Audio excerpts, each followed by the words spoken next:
రాష్ట్రంలో గత 5 ఏళ్లుగా విధ్వంసకర అరాచక పాలన సాగిందని, ఇక ఈ పాలనకు చర్మగీతం పాడుతూ ప్రజలు విముక్తి ఆంధ్రప్రదేశ్గా మార్చాలని భారతీయ జనతా పార్టీ రాష్ట్ర అధికార ముఖ్య ప్రతినిధి లంకా దినకర్ పిలుపునిచ్చారు. ప్రస్తుతం రాష్ట్రంలో ట్రబుల్ ఇంజన్ సర్కార్ నడుస్తుందని, ఎన్నికల తర్వాత మోడీ నాయకత్వంలోనూ రాష్ట్రంలో చంద్రబాబు నాయకత్వంలోనూ డబుల్ ఇంజన్ సర్కార్ నడుస్తుందని అన్నారు. భీమవరంలో బీజేపీ నర్సాపురం పార్లమెంట్ ఎన్నికల కార్యాలయంలో మాట్లాడుతూ ఎన్నికల సమయంలో ఎన్నో హామీలు ఇచ్చిన జగన్ గద్దెక్కిన తర్వాత సంక్షేమ పాలన పేరుతో రాష్ట్రాన్ని దోచుకున్నారని అన్నారు.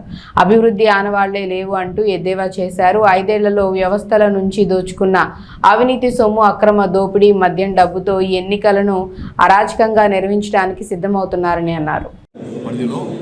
భారతీయ జనతా పార్టీ బలపరిచిన జనసేన తెలుగుదేశం పార్టీ బలపరిచిన ఉమ్మడి అభ్యర్థి భూపతిరాజు శ్రీనివాస్ గారి వర్మ గారి గెలుపు నరసాపురం పార్లమెంట్కి మలుపు అని తెలియజేస్తూ ఉన్నాము. అభివృద్ధికి మలుపు అని తెలియజేస్తున్నాం. ఎందువల్లంటే గడిచిన 5 సంవత్సరాల్లో జరిగినటువంటి విధ్వంసకర పాలన రాష్ట్రంలో కానీ అలాగే నరసాపురంలో ప్రాంతంలో కానీ మనం చూస్తూ ఉన్నాం. దానికి చర్మగీతం పాడి ఏ విధంగా అభివృద్ధి సంక్షేమాన్ని పట్టాల మీద ఎక్కించి వికసిత భారత్లో వికసిత ఆంధ్రప్రదేశ్ని భాగస్వామ్యం చేయడం అనే ఉద్దేశంతో ఈ యొక్క గెలుపు రేపు ఎన్డీఏ మిత్రపక్షాల గెలుపు ఉందని ఆశిస్తూ ఉన్నాం. పార్లమెంట్ అభ్యర్థి భూపతిరాజు శ్రీనివాస్ వర్మ గారితో పాటు కూడా 7 అసెంబ్లీ స్థానాల్లో కూడా భారతీయ జనతా పార్టీ బలపరిచిన జనసేన తెలుగుదేశం పార్టీ అభ్యర్థులని అఖండ మెజార్టీతో గెలిపించాల్సినటువంటి అవసరం ఉందని తెలియజేస్తూ ఉన్నాం. ఒక్కసారి ఛాన్స్ అని జగన్మోహన్ రెడ్డి గారికి ఇస్తే ఇంత విధ్వంసం జరిగింది రాష్ట్రంలో. మరోసారి ఛాన్స్ అని అంటే ఈ భారతదేశ మ్యాప్లోనే ఆంధ్రప్రదేశ్ ఉంటుందా అనేటటువంటి భయాందోళన ప్రజలు వాళ్ళు తెలియజేస్తూ ఉన్నారు. అవినీతి సొమ్ము డబ్బులతోటి అలాగే అరాచకంగా ఉన్నటువంటి వాళ్ళ మద్యం ఏదైతే ఉందో వాళ్ళ సొంత కంపెనీల దగ్గర నుంచి తీసుకున్నారో వాటితోటి ఎన్నికల్లో గెలవాలి అనేటటువంటి ఒక తాపత్రయంతో వాళ్ళు జగన్మోహన్ రెడ్డి గారి జే గ్యాంగ్ పనిచేస్తూ ఉంది. దాన్ని కట్టడి చేయాల్సినటువంటి అవసరం ఉంది. ఇప్పటికే సిఎస్ డీజీపీని మార్చాలని మేము అప్పీల్ చేయడం జరిగింది భారతీయ జనతా పార్టీ నుంచి. అలాగే మా మిత్రపక్షాలు కూడా అప్పీల్ చేసినాయి.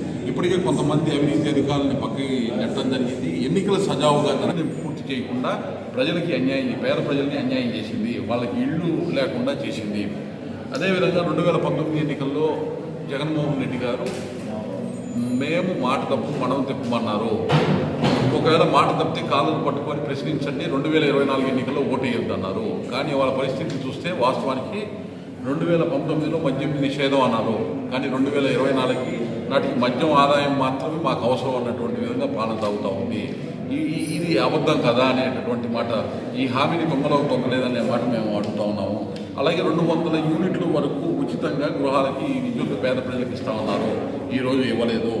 నరసాపురం పార్లమెంట్ పరిధిలో ఆక్వా పార్క్ అలాగే రీసెర్చ్ సెంటర్ పెడతా ఉన్నారు, కానీ పెట్టలేదు.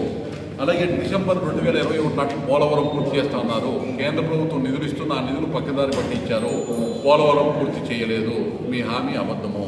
అలాగే ప్రతి జనవరిలో జాబ్ క్యాలెండర్ ఇస్తూ ఉన్నారు, కానీ ఇప్పటివరకు ఒక జాబ్ క్యాలెండర్ ఇవ్వలేదు. యువతను మీరు మభ్య పెట్టారు, మోసం చేశారు. 23,000 పోస్టులతోటి మెగా డిఎస్సీ చేస్తూ ఉన్నారు.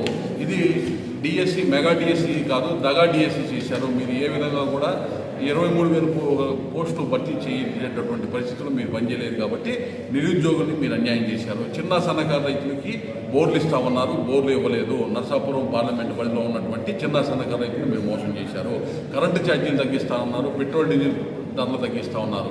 కానీ దేశంలోనే అత్యధిక పెట్రోల్ డీజిల్ ధరలు, కరెంటు ఛార్జీలు